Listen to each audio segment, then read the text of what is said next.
皆さんこんにちは、ガジログです。今回はこちらスイッチボットの温湿度計プラスをご紹介したいと思います。これはですね、先日行われました Amazon タイムセールにて購入しました。このモデルっていうのはプラスって書いてありますけど、実はこちらですね。これ以前のモデルがこちらになります。一回り大きくして、そして使い勝手が良くなっているということで興味がありましたのでね、この機会に購入しました。この初代モデルと比べながらご紹介できればと思います。まずはね、開封の方をして、そしてその後ですね、いろいろね比べながらご紹介できればと思います。では早速本日も行ってみましょう。ではね、こちらを開けていきます。ファーストインプレッションとしては大きいなと思います。今までの従来サイズを見ていたのでだいぶ違うなというのを感じます。では入っているものを確認します。まずはね、本体スマートフォームに楽々スイッチとなっています。ガイドですね。そして取扱説明書も入っています。いいですね。分かりやすい表記になっています。単4電池2本がもう取り付け済みになっています。これはすごい嬉しいです。そして本体の後ろの部分なんですが、マグネット内蔵、これすごくいいんですよね。やっぱマグネットが強くなっていることを期待します。釣り穴、デバイスの追加ボタンと書いてあります。またここの穴が温湿度センサーになっています。そして 2way 折りたたみスタンドとなっているので、ちょっと見てみたいと思いますが、このようにね開くんですね。いいですね。こうすればこのようにスタンドさせることができます。そしてご使用になる前のとありますけど、本体背面の絶縁シートを抜きデバイスが起動しますとありますので、ここの部分ですね、これをちょっと抜いてみたいと思います。よいしょ、出てきました。絶縁シートを取りましたら電源が入りました。そしてですね、非金属表面に設置する場合は付属の金属プレートを設置場所にしっかり貼り付けてから本体のマグネット内蔵部分を金属プレートにつけますとあります。なるほど、そうなんですね。この付属しているこの金属プレートがあるんですが、これはこちらの本体に貼るわけではないんですね。結構くっつきますね。強いですね。これはこちらにつけるんじゃなくて壁側ですね、そちらの方に両面テープでくっつけた後にこれで貼り付けるっていうことになります。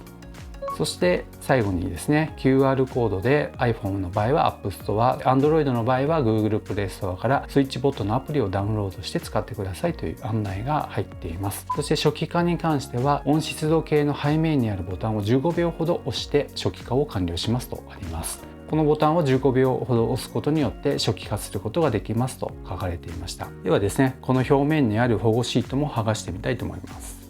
はい、綺麗ですね。では前モデルとちょっと比較してみたいと思います。ざっとちょっと重さの感じなんですけど、ほぼ同じかな、むしろこちらの方がちょっと重いのかなという感じがしますので、測ってみたいと思います。はい、0表示にしました。まず以前のモデルを測ってみたいと思います。はい、これ電池込みの重さになりますけど 71.1g になっています。ではね、新しい方を測ってみたいと思います。やっぱり重いんですね。 86g ですね。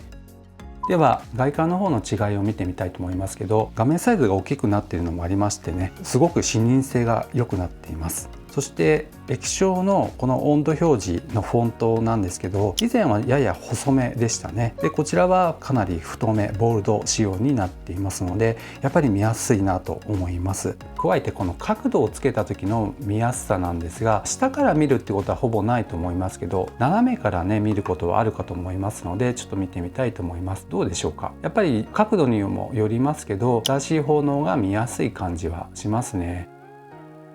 こんな感じになってきます。角度によってはですけども、新しい方が見やすいですね。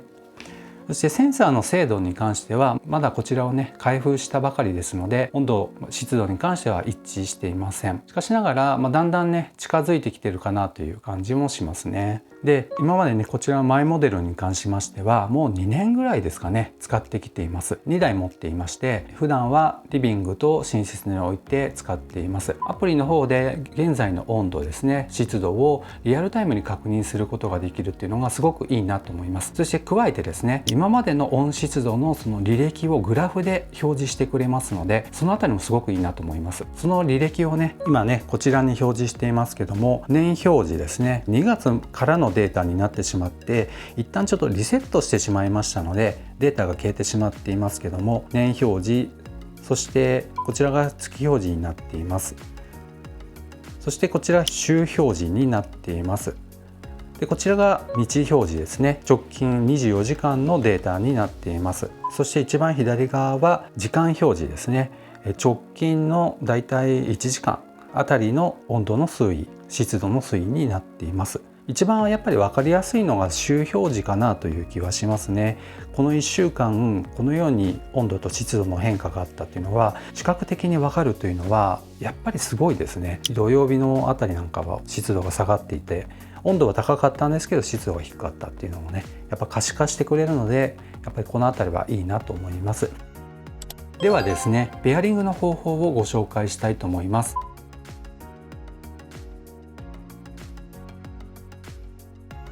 この後ろのボタンを長押しを押しましたら Bluetooth のボタンが点滅し始めましたので今検出されていますけどもあえてですねこの温湿度計プラスのアイコンをタップします。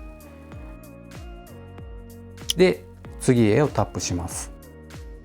はい、接続できましたね。温湿度計プラス75というふうに名前出てきましたがルームを選択します。